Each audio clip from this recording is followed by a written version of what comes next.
buscar en nuestras Biblias primera a los Tesalonicenses.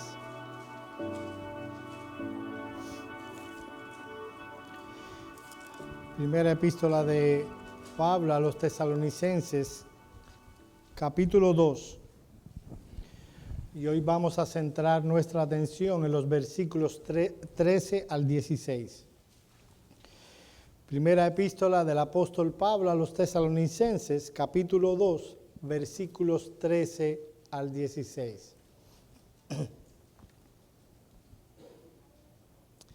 Dice la palabra de Dios. Por lo cual también nosotros, sin cesar, damos gracias a Dios de que cuando recibisteis la palabra de Dios que oísteis de nosotros, la recibisteis no como palabra de hombres, sino según es en verdad la palabra de Dios, la cual actúa en vosotros los creyentes. Porque vosotros, hermanos, vinisteis a ser imitadores de las iglesias de Dios en Cristo Jesús que están en Judea, pues habéis padecido de los de vuestra propia nación las mismas cosas que ellas padecieron de los judíos, los cuales mataron al Señor Jesús y a sus propios profetas, y a nosotros nos expulsaron, y no agradan a Dios, y se oponen a todos los hombres, impidiéndonos hablar a los gentiles para que éstos se salven. Así colman ellos siempre la medida de sus pecados, pues vino sobre ellos la ira hasta el extremo. Vamos a orar. Señor y Dios, tú eres el Dios de Abraham, el Dios de Isaac, el Dios de Jacob. Tú no eres Dios de muertos, tú eres Dios de vivos. Amén. Tú eres nuestro Dios. Señor, delante de ti venimos con tu palabra, a exponer tu palabra ante tu pueblo. Señor, qué vanas serían nuestras palabras si no vienen acompañadas del poder de tu Espíritu. Te pedimos, oh Señor, que tú hables a tu pueblo, que tú hables a sus corazones. Habla con tu verdad, danos entendimiento, ilumina nuestro entendimiento y danos el poder y la capacidad para cumplir tus santos oráculos.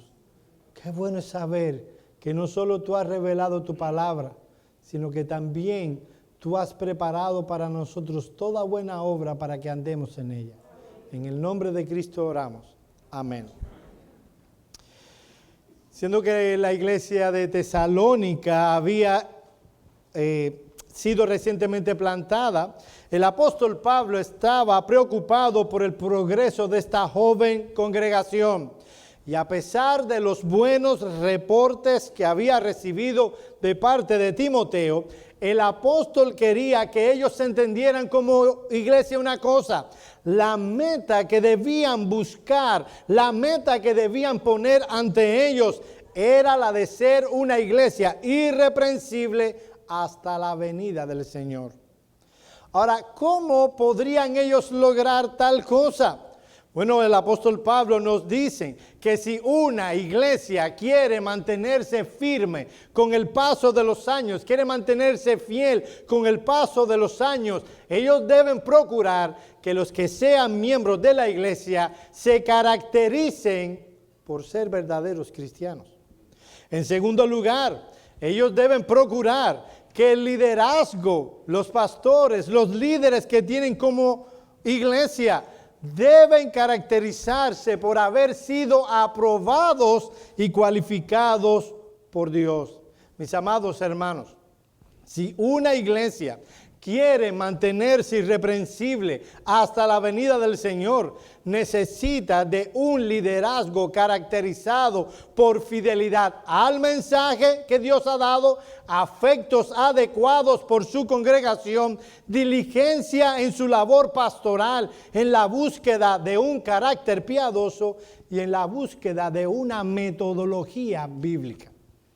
Eso es lo que hemos visto hasta el domingo pasado. Ahora bien, nadie debe pensar que el éxito de una iglesia se debe a las cosas que hace o procuran hacer, Desde el inicio de esta serie de exposiciones basadas en la primera epístola de Pablo a los tesalonicenses, ustedes me han oído decir que si una iglesia quiere mantenerse fiel, irreprensible con el paso de los años hasta la venida del Señor, debe hacer esto, debe hacer aquello otro. Y tal parece que todo lo que se necesita para ser una iglesia irreprensible con el paso de los años hasta la venida del Señor es unir una serie de ingredientes como si tal cosa fuera una receta de un plato. ¿Hay alguna otra manera de decirlo? Sí, una receta de un plato. Nadie debe pensar, mis amados hermanos, que estas cosas en sí mismas producirán una iglesia fiel. Si una iglesia ha de permanecer fiel con el paso de los años, solo será por la obra de gracia que Dios mantiene cada día en su iglesia. Es verdad que el contexto en el que esas cosas pasarán será una iglesia que procura que su membresía sea una membresía regenerada y que sus líderes, y las demás cosas que estaremos viendo, sus líderes sean aprobados y cualificados por Dios. Ahora, vamos a suponer que estamos dando una receta. A mí no me gustan las recetas en la predicación. ¿Saben? Esos predicadores que dicen 7 pasos para una vida feliz, 4 pasos para huir de la depresión. Esos sermones tipo receta yo los aborrezco. Si yo quiero buscar un sermón en YouTube y de pronto veo un recetador, yo lo apago. Pero vamos a suponer que lo que hemos estado dando es una receta, donde hemos hasta ahora, veremos más cosas, hasta ahora hemos puesto el ingrediente de una membresía regenerada, el ingrediente de un liderazgo aprobado y cualificado por Dios. Si esos son ingredientes, ¿saben cuál es el receptáculo, el caldero? El recipiente, gracias, receptáculo. Me acordé de esa palabra y no recipiente. Así está vuestro pastor. El recipiente donde han de estar todos esos ingredientes es la perseverancia, mis amados hermanos. Si algo hemos repetido, y yo espero que ya ustedes se lo sepan, y si alguien les dice, ¿de qué está hablando el pastor el domingo? Ustedes puedan decir, el pastor está hablando de una iglesia que debe ser irreprensible con el paso de los años hasta la venida del Señor. Ahora, hay un elemento fundamental en esa expresión que yo he repetido tanto en todas estas semanas. Ser irreprensible con el paso de los años. No estamos hablando de un momento, no estamos hablando de una semana, no estamos hablando de una temporada. Estamos hablando de ser fieles con el paso de los años hasta la venida del Señor. Eso requiere de perseverancia. Mis amados hermanos, la meta es llegar hasta el final. ¿Y qué quiero que quede grabado en tu cabeza? ¿Qué quiero que quede grabado si te olvidas de otra cosa, pero te acuerdes de esto? Como siempre les digo, yo voy a estar feliz. Esta es la tesis de mi sermón. Esto es lo que yo quiero que tú aprendas. La perseverancia. Oye esto, la perseverancia es un elemento imprescindible para que una iglesia pueda permanecer fiel con el paso de los años hasta la venida del Señor. Se requiere de perseverancia. Ahora, ¿qué nos enseña nuestro texto acerca de una iglesia que persevera fiel al Señor? En primer lugar, nos enseña, oye esto, mi amado hermano, que la perseverancia comienza con la obra de Dios. La perseverancia no es un logro nuestro, es un logro de la obra, de la gracia de Dios. Miren el versículo 13.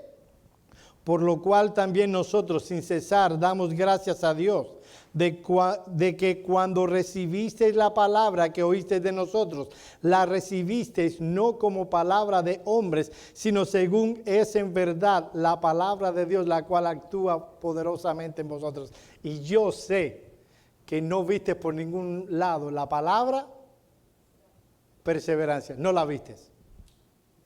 Pero es el contexto en el que está. Ustedes van a ver cómo termina el sermón. Lo que está haciendo el apóstol Pablo es dando una acción de gracias a Dios por la manera en que los tesalonicenses respondieron al anuncio de la predicación del evangelio. Ellos oyeron el evangelio, ellos fructificaron porque por una sencilla razón, ellos recibieron esa palabra. No solo la oyeron, sino que la recibieron y la recibieron de una manera especial, no como si fuera la palabra de un hombre más. Para ellos, para los tesalonicenses, lo que estaban oyendo era la autoritativa palabra de Dios. Ahora, yo no sé si tú notaste algo interesante en el texto. El escritor bíblico está señalando el hecho de que los tesalonicenses, al escuchar la predicación de Pablo, Silvano y Timoteo, no tomaron esas palabras como meras palabras de hombres. Ellos la tomaron como la palabra de Dios. ¿Qué sería lo lógico decir ahí? Bueno, lo lógico sería que el apóstol Pablo agradeciera a los tesalonicenses.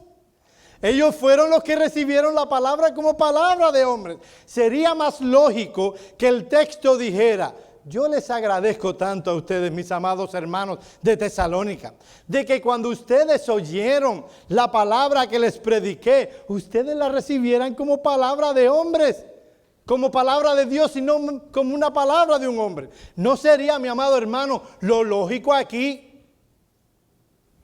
Pero el apóstol Pablo no hace eso.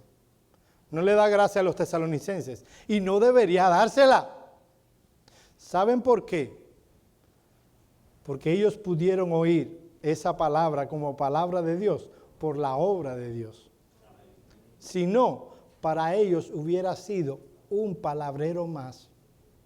Pero ven acá, Joel, ¿no fueron los tesalonicenses los que recibieron la palabra? ¿Por qué entonces le está agradeciendo a Dios? Porque el hombre no tiene, oye esto, el hombre natural, el hombre sin Dios, como éramos tú y yo antes de venir a Cristo, no tiene la capacidad de oír la palabra que Dios ha revelado y recibirla como lo que es la palabra de Dios. Y déjame decirte una cosa, mi hermano. No puedes recibirla por un problema intelectual. El asunto aquí no es intelectual. No tiene nada que ver con que no tiene una capacidad mental madura. No es eso.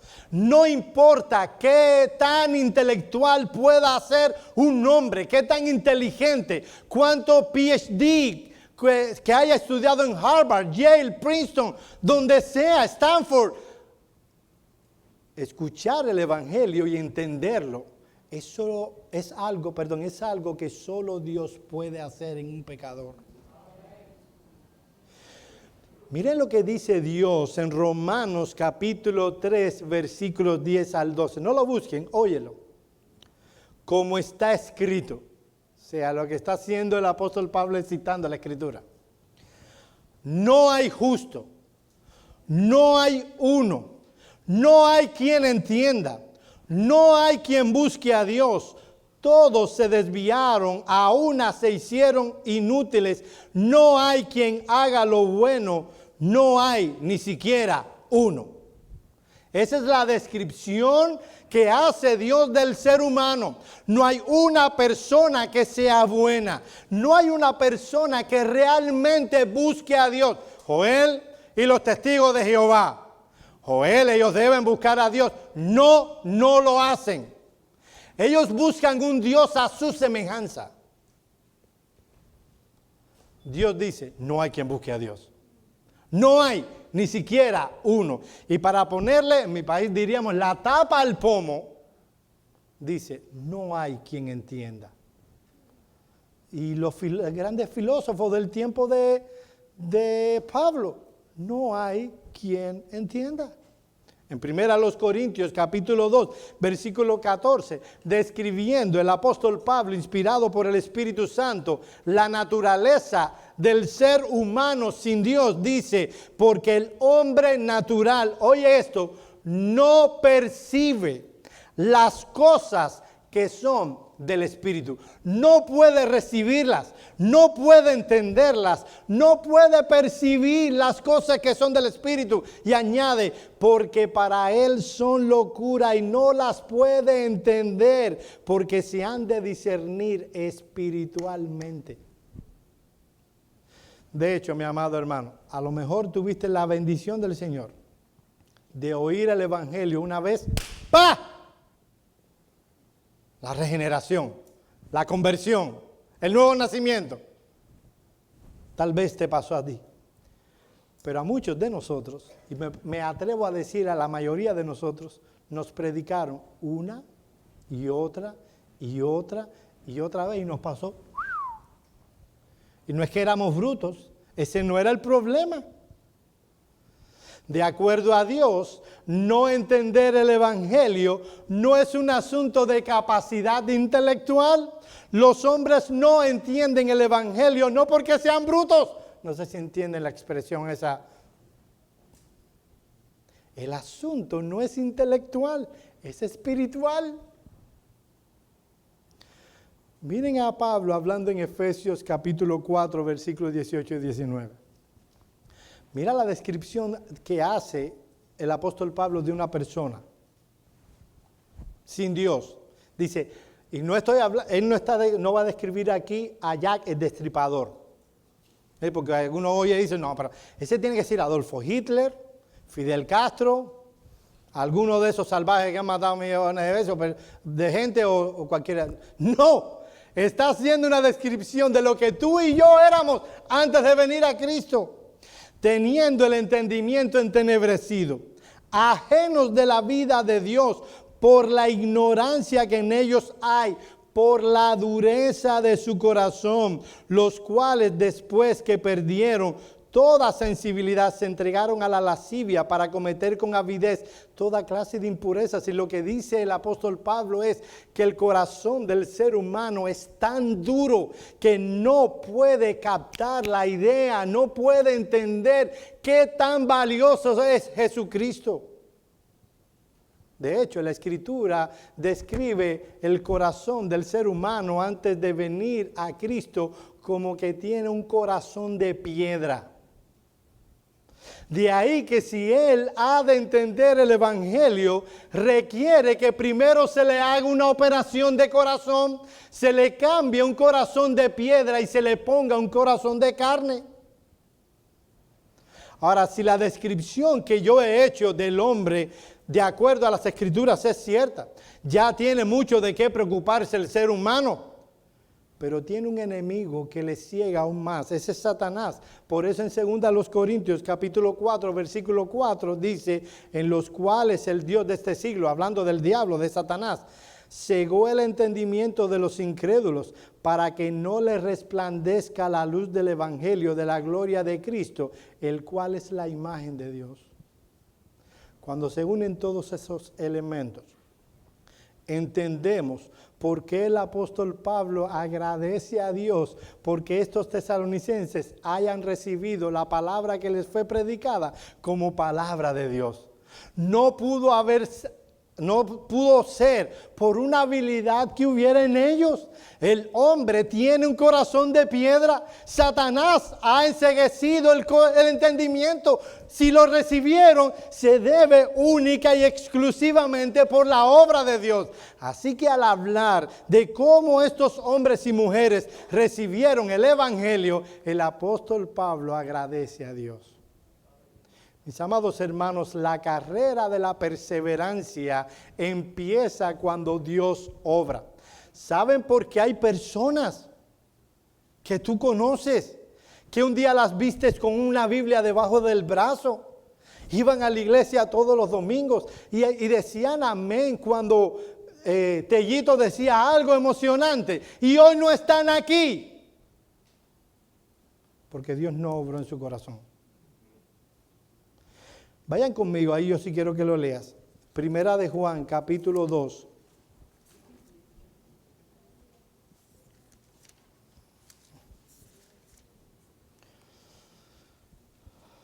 Versículo 9.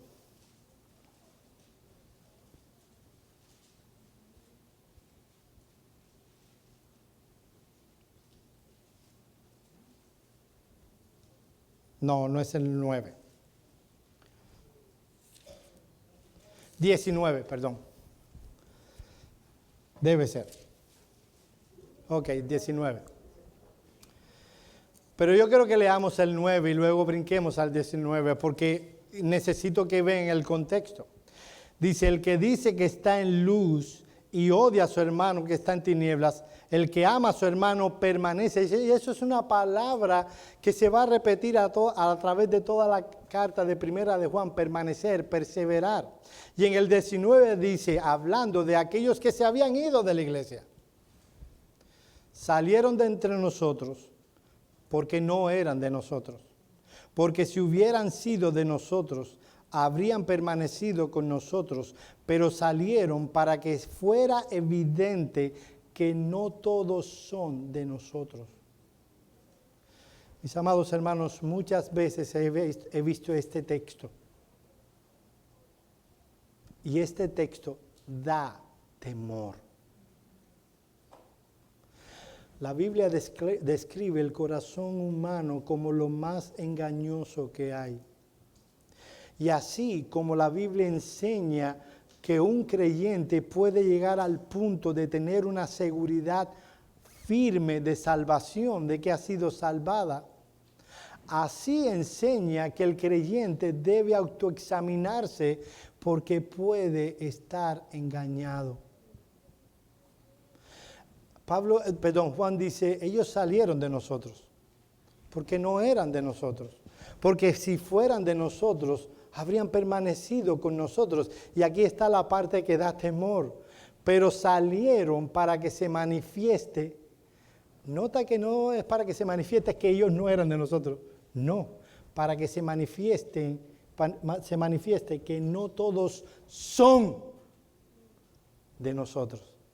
En otras palabras, es muy probable, mi amado hermano, que entre nosotros hayan personas, miembros de la iglesia, que no hayan sido salvados.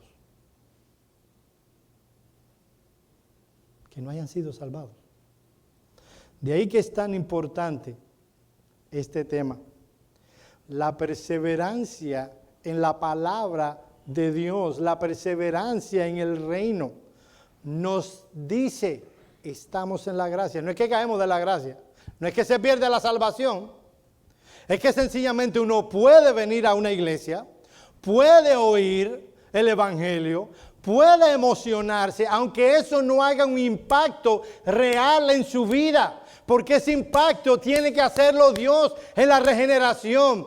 Puede alegrarse por cierto tiempo de la palabra y luego irse. Y cuando tú ves a esa persona a los meses, no a los años, a los meses, y tú lo ves viviendo, tú dices, pero esta fue la persona que inclusive tantas veces me amonestó en el pasado, no recuerda absolutamente nada del evangelio. Palabras aisladas. Pueden recordar exégesis, pueden recordar esos términos, pero el evangelio está ausente completamente de sus vidas. Y uno se pregunta, ¿y qué pasa allí? Que no hubo un impacto real por la obra del Espíritu. Mis amados hermanos, el punto, en este punto, es que la perseverancia comienza con la obra de Dios. A menos que Dios haga una obra real, radical, total en el corazón de un pecador, tal persona no podrá perseverar. En segundo lugar, la perseverancia se afianza cuando recibimos la palabra. Mira el versículo 13 una vez más.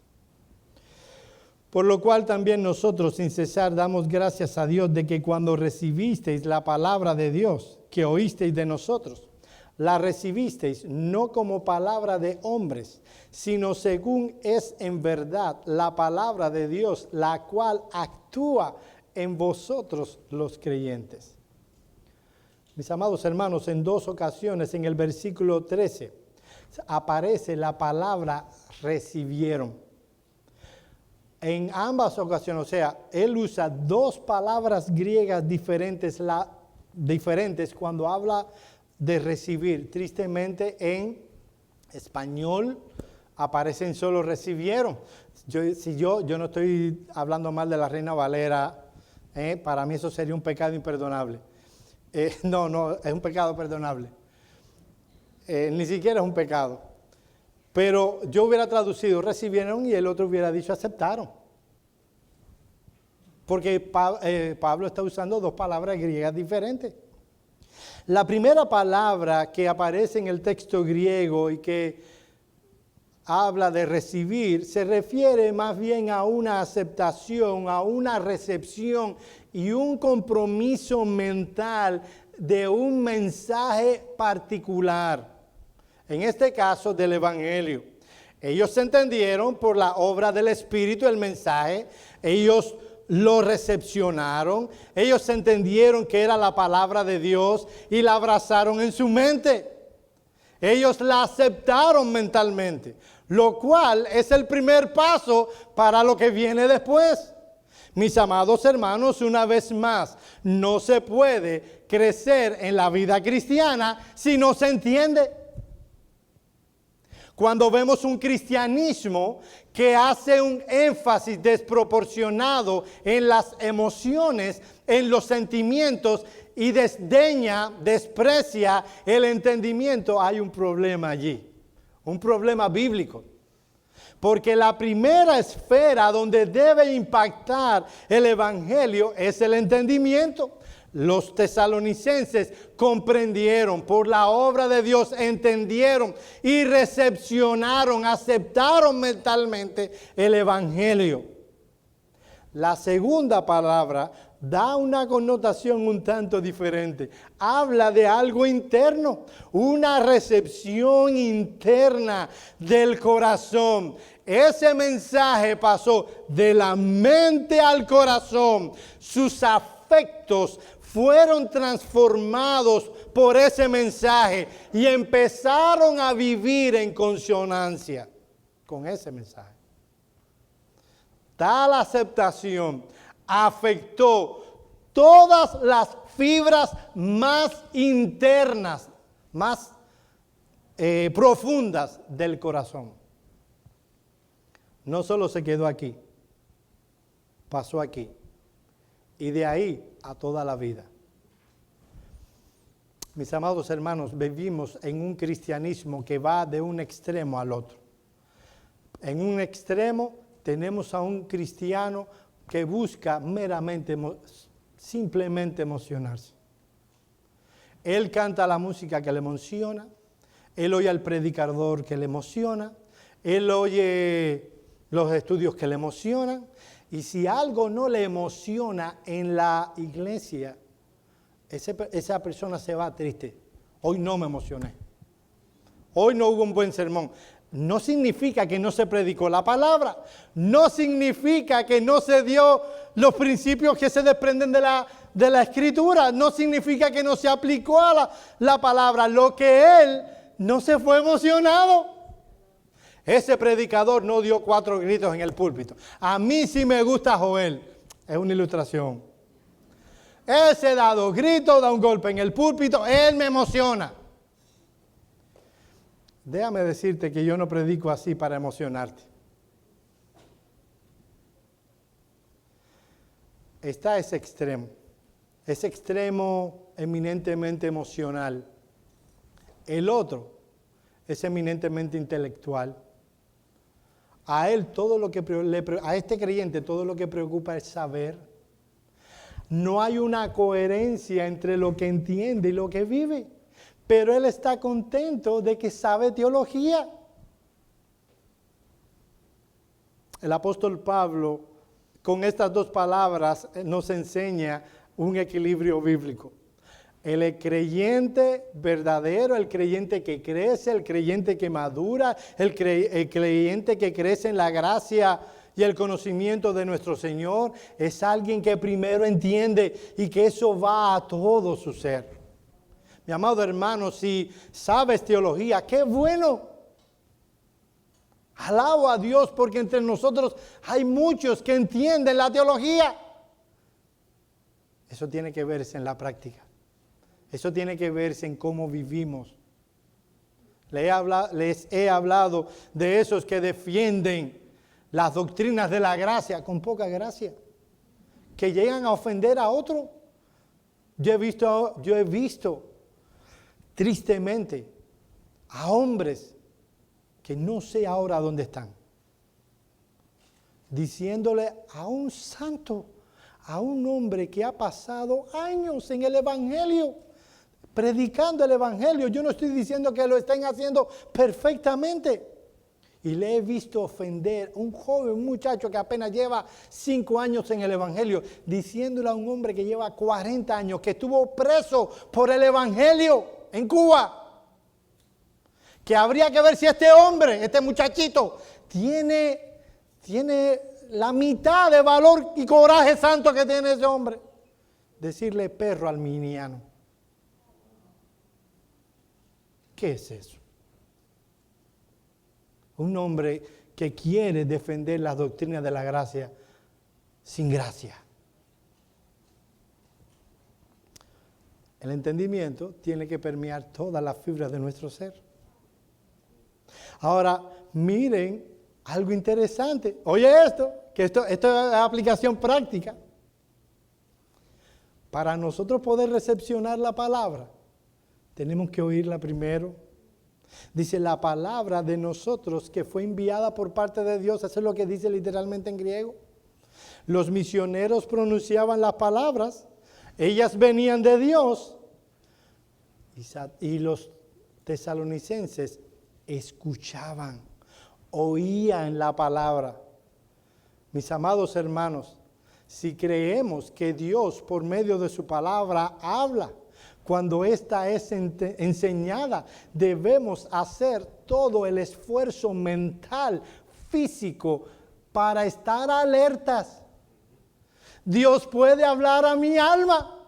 Cantamos hace un momento, habla Jesús a mi alma. Pues bien, una vez que se expone la palabra, debemos estar mentalmente despiertos para que Dios hable a nuestro corazón. Eso fue lo que pasó con los tesalonicenses. Cito a Morris.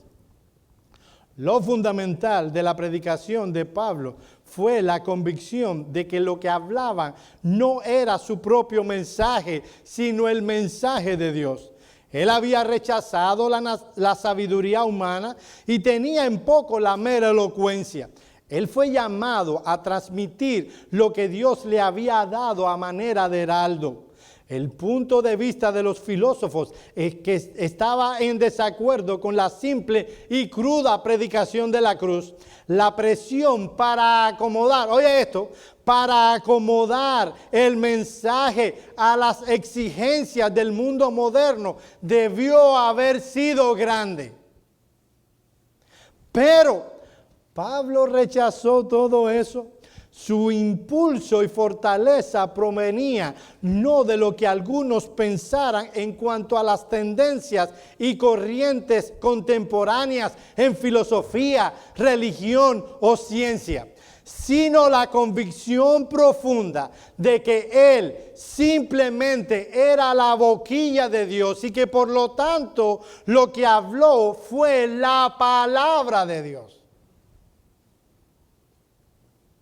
Ellos debían oír porque lo que se estaba hablando era la palabra de Dios. Hay dos implicaciones en esto para nosotros.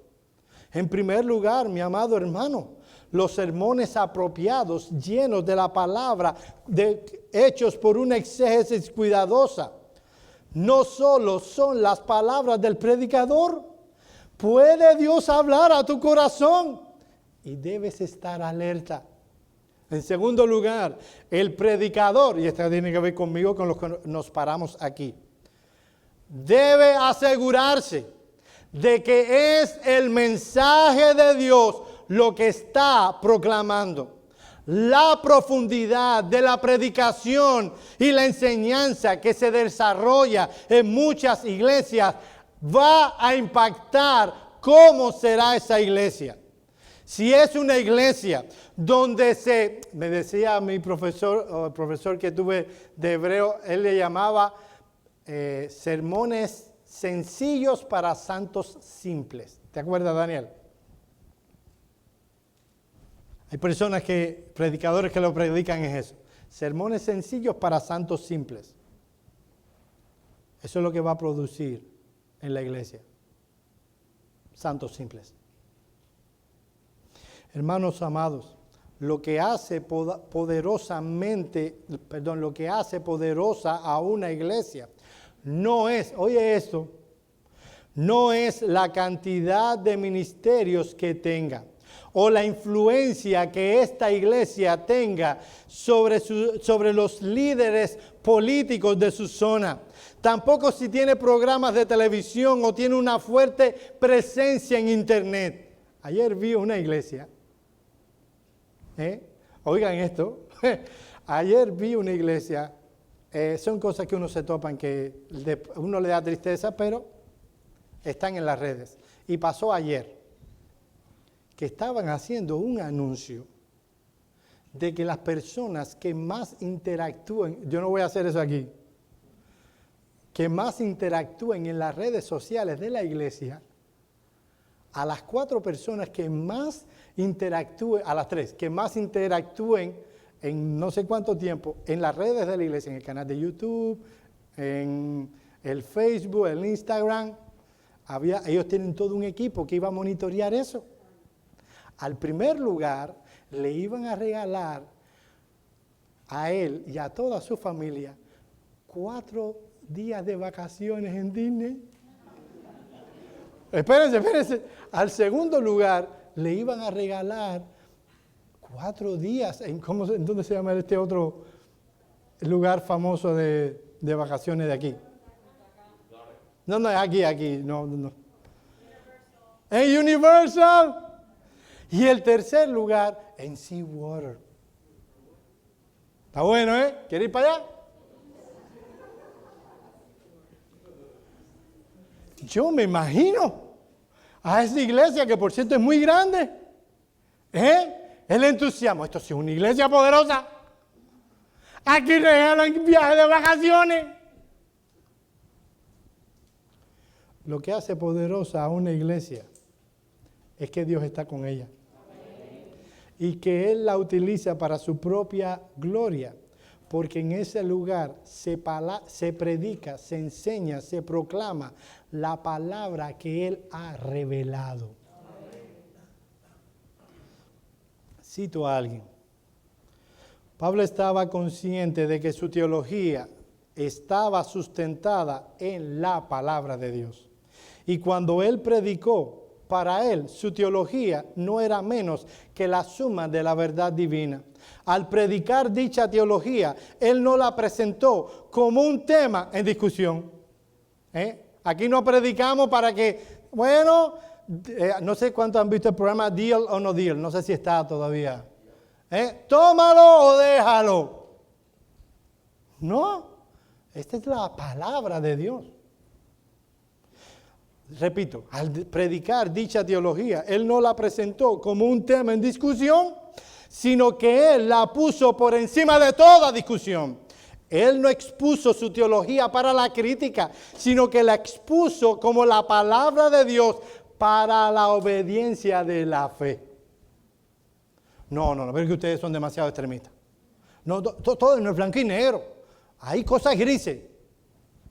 Mis amados hermanos, Dios nos ha llamado, a mí y a los que nos paramos en este lugar, a proclamar este libro. La autoritativa, suficiente, inerrante, significa que no tiene errores. Palabra de Dios. Amén. Ahora, cuando esa palabra es recepcionada, porque se ha escuchado, pasan cosas. Miren el versículo 3 en su parte final. la cual actúa en vosotros los creyentes. El verbo traducido al español, actúa, quiere decir que se obra con eficacia, eficiencia, productividad a nivel sobrenatural. Mis amados hermanos, la palabra de Dios siempre actúa llevando a cabo el propósito para la cual fue revelada en la vida de los creyentes. Mi amado hermano, oye esto. Algo anda mal, algo está mal. Cuando en una iglesia se predica fielmente la palabra y los creyentes siguen igual. O no se está predicando la palabra, o los creyentes que profesan ser creyentes no lo son en lo absoluto, o las dos cosas al mismo tiempo. Y cuando eso pasa, Dios no está en ese lugar. No importa que se llame Iglesia Bautista de lo que sea. Pero cuando la palabra de Dios es predicada eficazmente, cuando se predica la palabra de Dios, mi amado hermano, algo tiene que pasar. Es la palabra de Dios. Y esa palabra, dice el apóstol Pablo, inspirado por el Espíritu Santo, actúa en los creyentes. Si la palabra de Dios es predicada a los creyentes, esta actuará poderosamente para transformarles. Una vez más cito a Morris, me encanta su comentario. Aquí llama la atención el hecho de que el poder manifestado en la vida de los convertidos no es de este mundo, sino divina.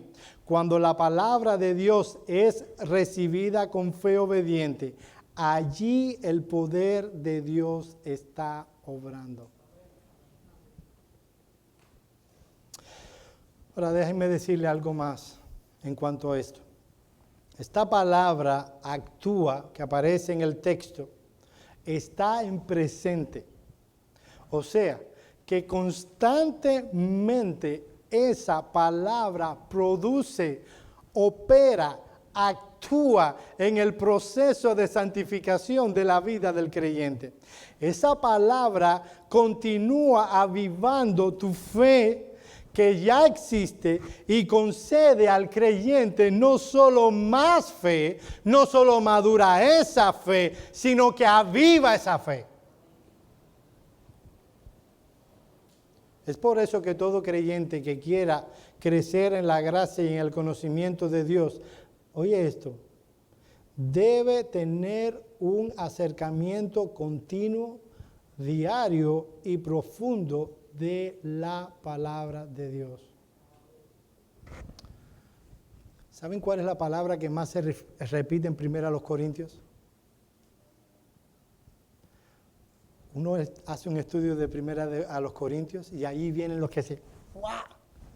Los dones del Espíritu y las sanidades. Cosa que se estaba haciendo muy mal en esa iglesia. La palabra que más repite Pablo en esa carta es ignoréis. No quiero que ignoréis. No quiero que ignoréis. Mis amados hermanos, la falta de conocimiento bíblico está matando a muchas iglesias. Hay muchos programas, la gente está súper contenta. Tienen un pastor que, oye, hace chistes hasta en televisión. Tienen un programa, no estoy jugando, hay un pastor que tiene su programa en televisión, e invita a ¿cómo se llama?, a artistas, el tipo tiene tremenda audiencia, hace tremendo culto o tremenda actividad, yo no le llamaría culto, tremenda actividad en Disney, en California, gastan el dinero en eso. Mi pastor no hace, ni siquiera cuando dice un chiste, nadie lo entiende.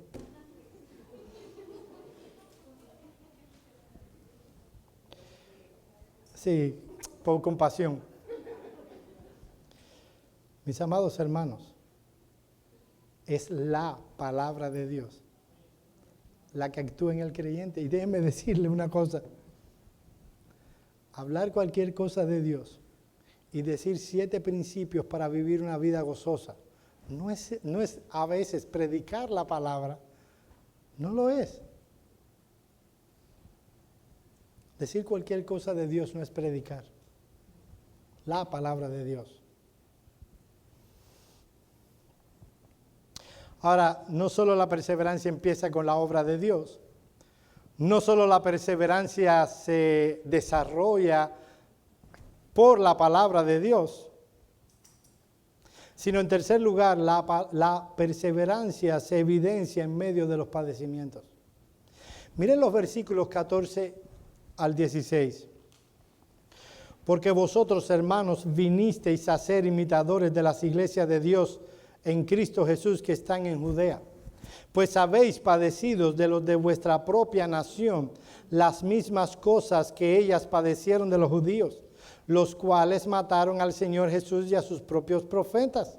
Y a nosotros nos expulsaron y no agradan a Dios. Y se oponen a todos los hombres, impidiéndonos hablar a los gentiles para que éstos se salven.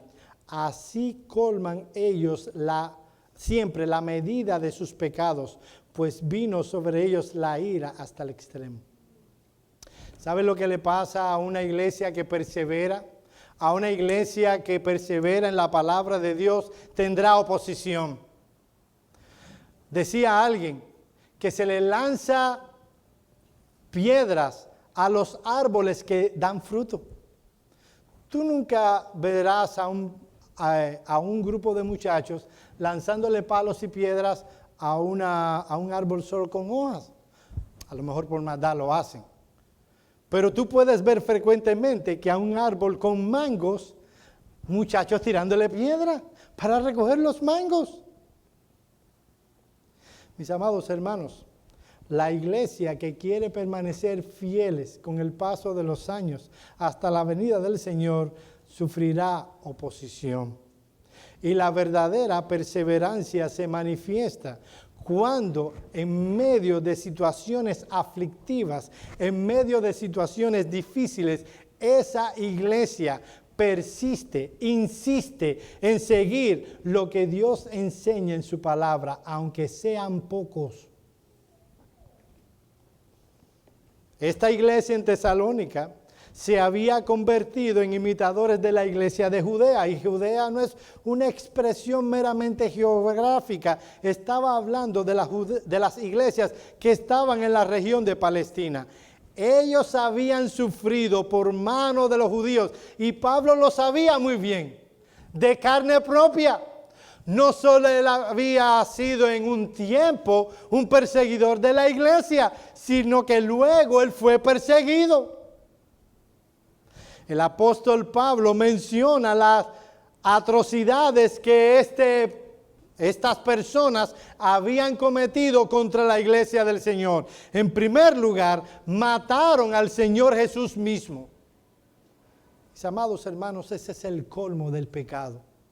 El Señor Jesús, la segunda persona de la Trinidad, quien no había hecho mal, fue llevado a un juicio por celo ministerial, vamos a decir. Los fariseos y el sumo sacerdote a la cabeza. Fue llevado a un juicio y fue crucificado por mano de los romanos.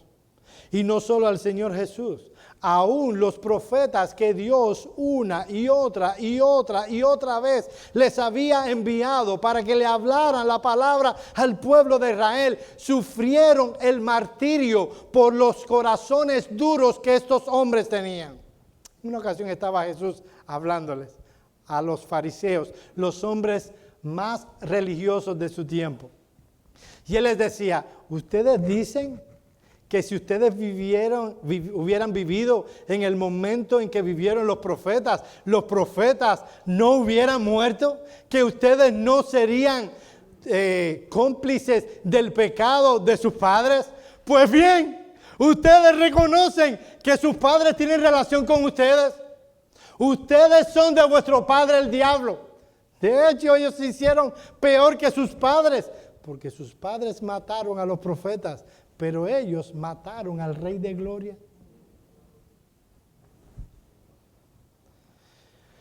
Y no solo mataron al Señor, mataron a sus profetas. Dice el apóstol Pablo, y a nosotros nos expulsaron. Mis amados hermanos, una iglesia bíblica, una iglesia que va a determinar, seguir los parámetros de la Escritura, que va a seguir predicando el Evangelio, que no lo va a moldar de acuerdo a las circunstancias, para que sea potable a este mundo, para que la gente no se, ofenda. Una iglesia que se preocupa con ser políticamente correcta. No es, mi amado hermano, y aquí abro un paréntesis, no hay que ser ofensivo innecesariamente. No hay que ser ofensivo innecesariamente. Pero lo que no vamos a hacer es cambiar el mensaje. No se va a cambiar el contenido del mensaje. Se va a seguir hablando de pecado. Se va a seguir hablando de la necesidad que tiene el hombre de Cristo. Se va a seguir hablando de la maldad que hay en el corazón del ser humano. Se va a seguir hablando de la impiedad. Se va a seguir hablando de la misericordia y de la obra de Dios en Cristo. Pero debemos saber que toda iglesia a lo largo de los siglos que ha determinado mantener fiel el mensaje del Evangelio va a sufrir persecución. Va a sufrir por eso. Yo sé, mis amados hermanos, yo compré casa hace 3 años, 4 años. Pero siempre recuerdo una cosa. Esta casa no me puede atar a este mundo. Algunos de ustedes están comprando casa ahora. Alabamos a Dios por ello. No te puede atar a este mundo. ¿Sabes por qué? Porque puede ser que un día te digan, ¿tú quieres mantener tu casa? ¿Tu casa o Cristo? ¿Y qué tú vas a hacer? Déjame hacerte una pregunta. ¿Te cuesta trabajo pensar que eso pase en este país? No sabes lo que está pasando allá afuera. Mi hermano compra casa, compra carro, compra refrigerador nuevo de 2 puertas con metálica, compra televisor de 102 pulgadas, no sé si eso existe. No sé cuál es más grande, siempre digo un invento. Compre televisor con audio 5.1. ¿Hay algo más grande que eso? Sí, estéreo. Hay algo más, 10.1 con sonido de cine. Compra todo si el Señor te lo permite. Debemos entender una cosita. Estamos de paso aquí. Esta es nuestra casa. ¿Sabes dónde está nuestra casa? En el cielo. Aquí venimos de pasada. Somos extranjeros y advenedizos. Yo sé que esas palabras no las usamos todos los días. Te las voy a poner en un lenguaje bien llano. No estamos ni de vacaciones aquí. ¿Cuánto nos duran las vacaciones? Se acabaron las vacaciones. Bueno, menos que eso. La eternidad es lo que nos espera. Y nada de lo que hay en la eternidad, tú lo puedes comparar con nada de lo que tienes ahora. Te satisface sentarte en tu sillón que se echa para atrás, se sube. Qué rico es eso. Y ver tu televisor de 100 pulgadas, de 100 pulgadas, ver al Barcelona ganando la Real Madrid. ¿Te emociona eso? Eso no es nada con el cielo. Si tú tienes tu vida centrada, mi amigo, en tener esas cosas, tú no tienes nada. El día que te encuentres con la muerte, otro disfrutará. No creo, porque ya pasan tan rápido, ¿verdad? Que ya ahorita va a aparecer un televisor de 112 pulgadas y el que venga atrás lo que va a hacer es botarlo.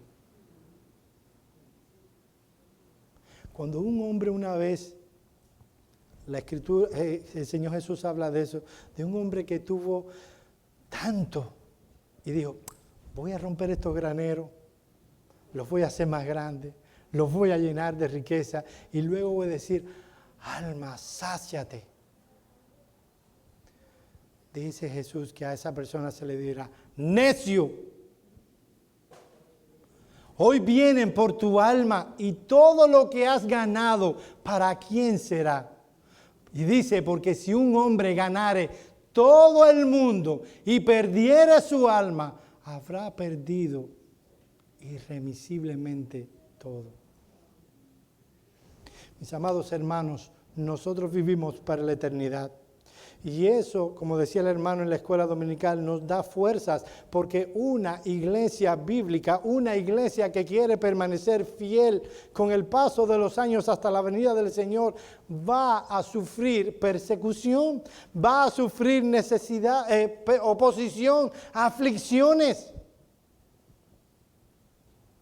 Ese ha sido el ejemplo de la iglesia en el Nuevo Testamento. Ese fue el ejemplo de la iglesia primitiva. Ese fue el ejemplo de la iglesia en en la Edad Media. Ese fue el ejemplo de la iglesia en la Reforma. Y ese será lo que sufrirá la iglesia en los últimos tiempos.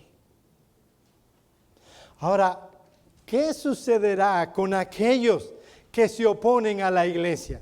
¿Qué les ha de acontecer? ¿Qué son ellos delante de Dios? Esos que hoy se oponen a la iglesia del Señor. Hace un par de días, no sé cuántos saben quién es Bill Graham. Es un misionero en España. Él está predicando en este país tan difícil y alguien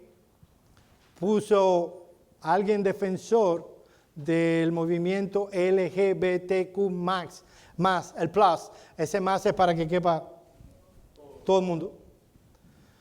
Le dijo algo como que quería que se muriera, quería matarlo y a todos los cristianos, alguna tontería de esa. Y Facebook canceló a ese hombre o a esa persona. El punto que quiero traerles es, ¿eso fue solo un chiste de mal gusto de esa persona para con Bill Graham? Solo voy a asustar creo que es irlandés. Vamos a jugarle una mala pasada. Y le mando un mensaje así, te quiero quemar vivo en la hoguera. No, mis amados hermanos. Eso es lo que hay en el corazón de alguien que se opone a Dios y que se opone al pueblo de Dios. Por eso dice el apóstol Pablo, hablando de esos que se oponen y no agradan a Dios y se oponen a todos los hombres, impidiéndonos hablar a los gentiles para que estos se salven. Estos hombres que pueden sonar delante del mundo como los progres, los que van hacia adelante, en realidad lo que está sucediendo es que no agradan a Dios y se están oponiendo a los mismos hombres. Lo que no saben estas personas es que pensando que pueden impedir que hombres como Bill Graham o Juan Manuel Vaz le cancelen sus canales de YouTube, impidiendo que hablen a los gentiles, ellos piensan que con eso detendrán la palabra. La palabra, dice Pablo, no está presa. Podrán cerrarles los canales de YouTube a algunos. Podrán impedir que tengan cuentas en Facebook. Lo que no podrán detener es el avance arrollador de la palabra cuando la iglesia lo predica. El Señor Jesús lo dijo, que ni las puertas del Hades podrían detener a su iglesia. Las puertas del mismo infierno no pueden detener el avance arrollador de la iglesia, porque con la iglesia está el Dios Todopoderoso. ¿Cuál será el fin de ellos? Final del versículo 16. Así colman ellos siempre la medida de sus pecados, pues vino sobre ellos la ira hasta el extremo. No sé si te diste cuenta de algo en el texto. Lo que tal vez tú y yo pondríamos es siempre, colman ellos siempre la medida de sus pecados, pues vendrá sobre ellos la ira hasta el extremo. No es lo que dice el texto. El texto está en presente. Ellos ahora están bajo la ira de Dios. ¿Qué cosa es? ¿Qué tan necio es oponerse a la iglesia? Porque te estás oponiendo al Dios de los cielos. Mis amados hermanos, ¿cuál es el recipiente sobre el cual vamos a echar cada uno de los elementos que hemos estado enseñando y que enseñaremos acerca de cómo una iglesia puede mantenerse irreprensible con el paso de los años hasta la venida del Señor? La perseverancia. La meta es la venida del Señor. A donde queremos llegar es la venida del Señor. Mis amados hermanos, esto tiene una gran implicación para nosotros. Nuestra meta, oye esto, nuestra meta como iglesia no es tener un local propio.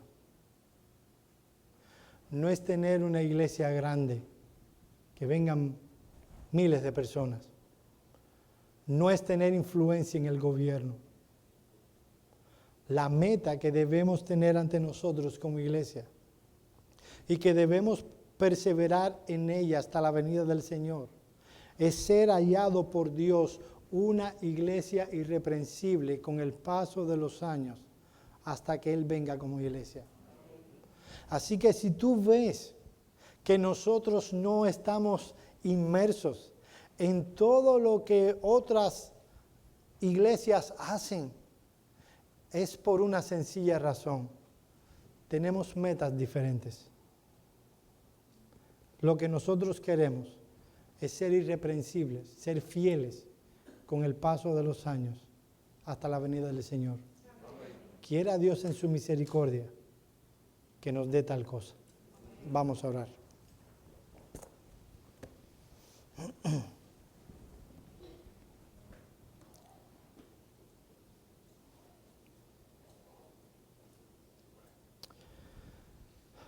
Señor y Dios, te damos gracias por tu palabra.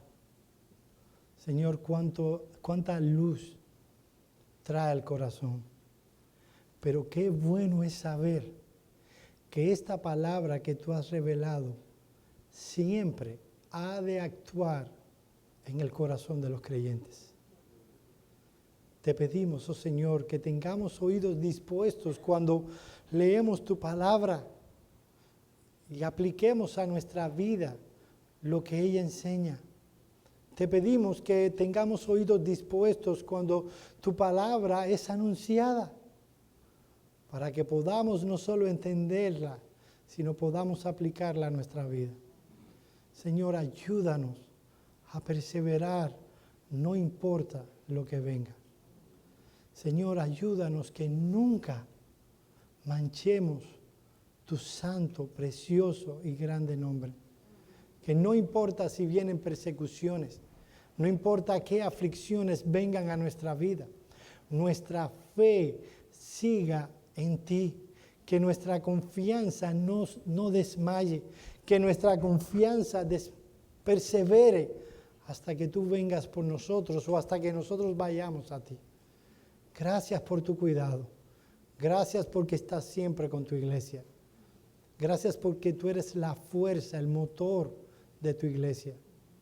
Permítenos, oh Señor, vivir en ti. En el nombre de Cristo oramos. Amén.